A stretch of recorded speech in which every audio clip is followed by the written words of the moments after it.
Hello friends, welcome back to miracle life with Rekha Sri channel. நம்ம இன்றைக்கி இந்த வீடியோவில் ப்ரெக்னென்சி டிப்ஸ் தான் பார்க்க போகிறோம். இதுக்கு முன்னாடியே நம்ம வந்துட்டு ஃபாஸ்ட் ப்ரெக்னென்சி டிப்ஸ் வந்து நிறைய ஷேர் பண்ணியிருக்கோம்.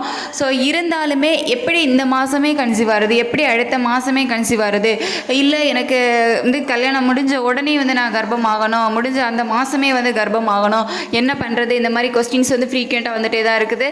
ஸோ இதுக்கு வந்து நீங்கள் ஃபாலோ பண்ண வேண்டியது பார்த்திங்க அப்படின்னா ஒரே ஒரு விஷயந்தான். நம்ம வந்து நிறைய வீடியோவில் ஷேர் பண்ணியிருக்கோம், ஓவுலேஷன் அப்படின்னு சொல்லிட்டு. ஸோ ஓவுலேஷன் அப்படின்னா உங்களோட கருமுட்டை வெடிக்கிற நாள். ஸோ அப்போ நீங்கள் ஒன்றா இருந்தீங்க அப்படின்னா மட்டும்தான் உங்களால் கன்சீவ் ஆக முடியும். ஸோ அதை தவிர நீங்கள் எந்த நாட்களில் இருந்தீங்க அப்படின்னாலும் கன்சீவ் ஆகிறதுக்கான வாய்ப்பு ரொம்ப ரொம்ப கம்மி, இல்லை அப்படின்னு கூட சொல்லலாம். ஸோ அந்த கருமுட்டை வெடிக்கிற நாள் வந்து ரொம்ப ரொம்ப முக்கியம். ஸோ அதை தான் வந்து நம்ம ஓவுலேஷன் அப்படின்னு சொல்லுவோம். உங்களுக்கு இந்த மாதமே கன்சீவ் ஆகணுமா, ஒன்றுமே இல்லைங்க. இந்த ஓவுலேஷன் உங்களுக்கு என்றைக்கு வருதோ, நீங்கள் அன்னைக்கு ஒன்றா இருந்தீங்க அப்படின்னாலே போதும். அந்த ஒரு நாளை நீங்கள் மிஸ் பண்ணாமல் இருந்துட்டீங்க அப்படின்னா ஒன்றும் பிரச்சனை இல்லை, உங்களுக்கு வந்து கன்சீவ் ஆகிடலாம். இந்த மாதமே நீங்கள் வந்து கன்சீவ் ஆகிடலாம். என்ன, நீங்கள் வந்து ஹெல்த்தியாக இருக்கணும், அவ்வளோதான். நீங்கள் வந்து ஹெல்த்தியாக மட்டும் இருந்தீங்க அப்படின்னா அது ஓகேங்க. உங்களோட கருமுட்டை வந்து ரொம்ப ஹெல்த்தியாக இருக்குது, உங்களுக்கு வந்து உங்கள் பார்ட்னரோட ஸ்பெம் வந்து ரொம்ப ஹெல்த்தியாக இருக்குது அப்படின்னா ஒன்றும் பிரச்சனை இல்லை.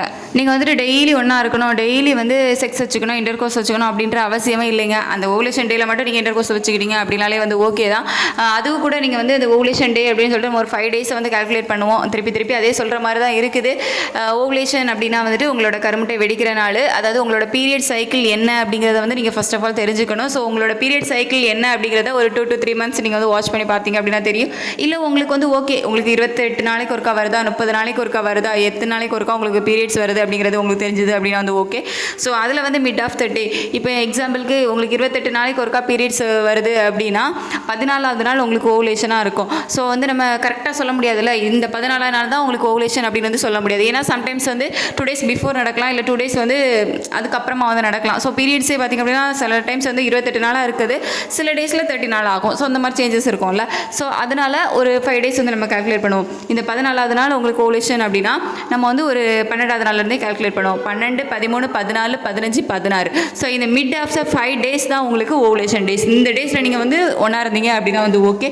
ஸோ இந்த 5 நாளுமே நீங்கள் தொடர்ந்து ஒன்றா இருந்தாலும் ஓகே. அப்படி இல்லை அப்படின்னா 1 day விட்டு 1 day நீங்கள் இன்டர்கோர்ஸில் இருந்தீங்க அப்படின்னாலும் ஓகே தாங்க. ஏன்னா உள்ளே போகிற ஸ்பெமன் வந்துட்டு ஒரு 5 days வரைக்கும் அதோட ஹெல்த்தியை பொறுத்து எப்படி இருக்குது அப்படிங்கிறத பொறுத்து 5 days வரைக்கும் உயிரோட இருக்கும். ஸோ நீங்கள் வந்து 1 day விட்டு 1 day இருந்தீங்க அப்படின்னாலே வந்து ஓகே தான். உங்களோட கருமுட்டை பார்த்திங்க அப்படின்னா 12 hours to 24 hours வரைக்கும் ஆக்டிவாக இருக்கும்.